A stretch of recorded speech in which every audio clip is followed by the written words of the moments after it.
अब पहले के समय में क्या था कि पहले लोग मन में संकल्प करते थे और उस संकल्प को पूरा करते थे।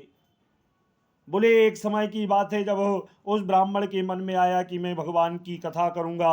अपने नगर गया, रात्रि में नींद नहीं आई, सोचने लगा प्रभु मैं आपकी कथा तो करूं, लेकिन मेरे पास इतना धन नहीं है जिससे मैं आपकी कथा कर पाऊं।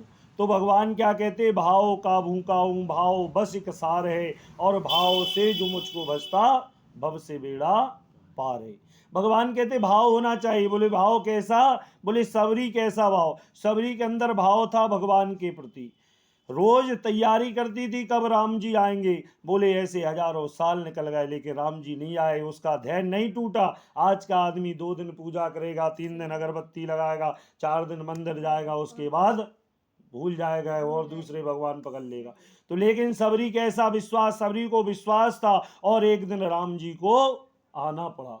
बोले ऐसे ही विदुरानी को इतना विश्वास था भगवान कृष्ण पर, और भगवान कृष्ण जब विदुर जी के घर गए तो विदुरानी ने भगवान को केले की छिक्कल खिलाती, भाव में इतनी विभोर हो गई। तो बोले ऐसे ही उस ब्राह्मण का भाव हुआ कि मैं भी सत्यनारायण भगवान की कथा करूंगा, मेरे घर में भी सुख शांति का वास हो।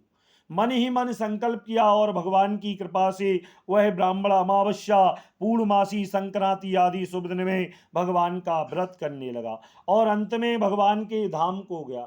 सूती जी महाराज कहते हैं एक समय की बात है, एक समय एक लकड़ी बेचने वाला बूढ़ा वृद्ध लकड़हारा निकला, जो लकड़ियों का गट्ठा सर पे रखे था, उसे प्यास लगने लगी और उसने जाकर लकड़ियों के गट्ठे को ब्राह्मण के आंगन में रख दिया, जाकर कथा श्रवण की, चरणामृत लिया, मन ही मन संकल्प किया और लकड़हारा अपने घर आया। लकड़हारे ने देखा भगवान की कथा हो रही, एक ब्राह्मण के यहाँ जाकर कथा श्रवण की, चरणामृत लिया, अपने घर आया। रात्रि में नींद नहीं आई, सोचने लगा प्रभु कथा तो मैं करूं लेकिन मेरे पास इतना धन नहीं जिससे मैं आपकी कथा कर पाऊं, ऐसा बार बार सोच रहा था। सुबह जब स्नान से निमित्त हुआ, रोज की तरह लकड़ियां बेचने गया। ठाकुर जी की ऐसी कृपा हुई, जो लकड़ियां रोज नहीं बिकती थी, बोले उस दिन चौगने दाम में बिक गई। बोले जहाँ पर कृपा राम की हुई, ता पर कृपा करे सब कोई। बोले जिस दिन ठाकुर जी की कृपा हो जाए, राम जी की कृपा हो जाए, अपने आप काम बन जाते। बोले हम आप रात दिन कर रहे प्रयास में, लेकिन भगवान की जब तक कृपा नहीं है, जब तक कोई काम सफल नहीं हो सकता।